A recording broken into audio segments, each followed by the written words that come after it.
Baca surah Al-Fatihah 7 kali pada air ni.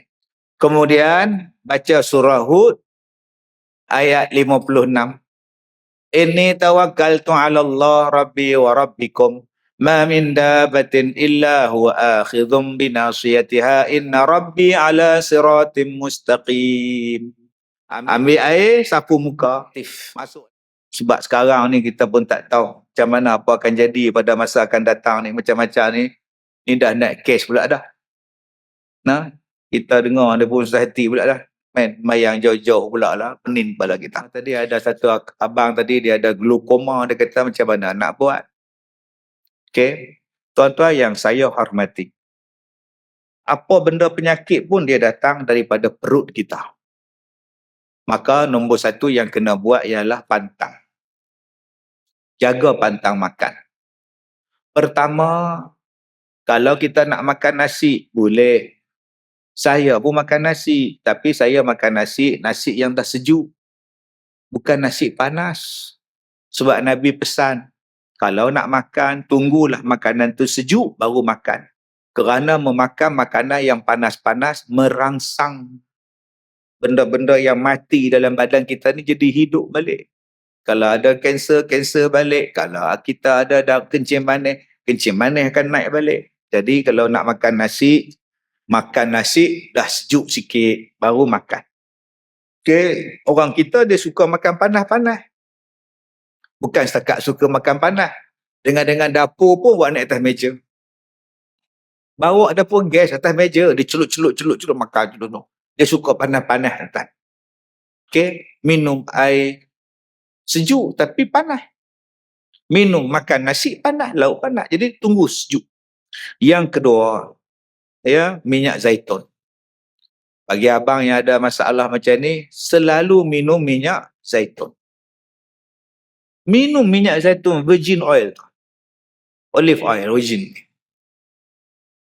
Tapi perit Ustaz, perit pun perit lah. Minyak zaitun paling bagus untuk jantung kita, untuk kolesterol kita, untuk saluran kita, paling bagus minyak zaitun. Saya makan minyak zaitun, minum dengan madu lebah. Saya minum dengan za'faran, dengan habbatus sauda. Tuan-tuan bayangkan, kerja saya siang malam, pagi petang, mana ada rehat. Tidur apatah lagi. Dari Mekah, pergi ke sana, pergi ke sini, mana ada rehat selama 31 tahun. Tuan-tuan dengar saya batuk. Tuan-tuan dengar saya ni dalam keadaan selsema. Tuan-tuan selalu ke tengok. Saya balik umrah. Saya Alhamdulillah, Allah bagi saya tak ada batuk, tak ada demam, tak ada apa.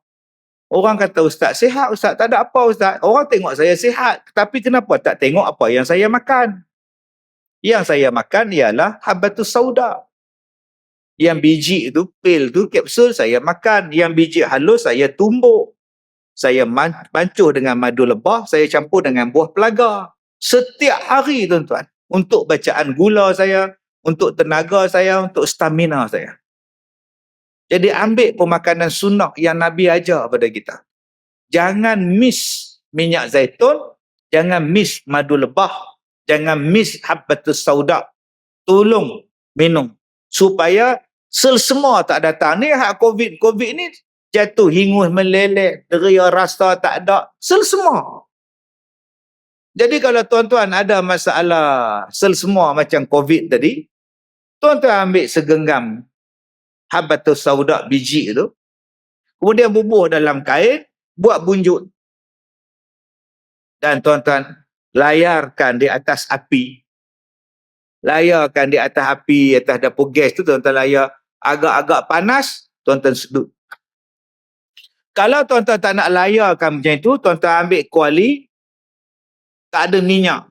Tuan-tuan letakkan habbatus sauda, tuan-tuan goreng. Goreng tanpa minyak. Sampailah dia dah berbau, dah ada masak ke apa benda ke, tuan-tuan bubuh di dalam kain, bunjut, jadikan sedut. InsyaAllah, deria bau yang hilang, deria rasa yang hilang akan datang balik. Ini kebaikan habbatus sauda. Cukup bagus tuan-tuan. Jadi saya minta amalkan habbatus sauda tadi. Yang ketiga. Okey, yang ketiga. Ini ada air. Jadi abang kita tadi air. Okay, mata dia ada air. Baca surah Al-Fatihah 7 kali pada air ni. Okay, maksud baca surah Al-Fatihah tu ialah Al-Fatihah. Surah. Jangan duk baca pula Al-Fatihah. Al-Fatihah. Al-Fatihah. Al-Fatihah. Bukan macam tu Kak Som. Baca surah lah. Bismillahirrahmanirrahim. Sampai habis. Kemudian baca surah Hud ayat 56. Inni tawakkaltu 'ala Allah rabbi wa rabbikum. Ma min dabatin illa huwa akhidhum binasiyatiha. Inna rabbi ala siratim mustaqim. Ambil air, sapu muka.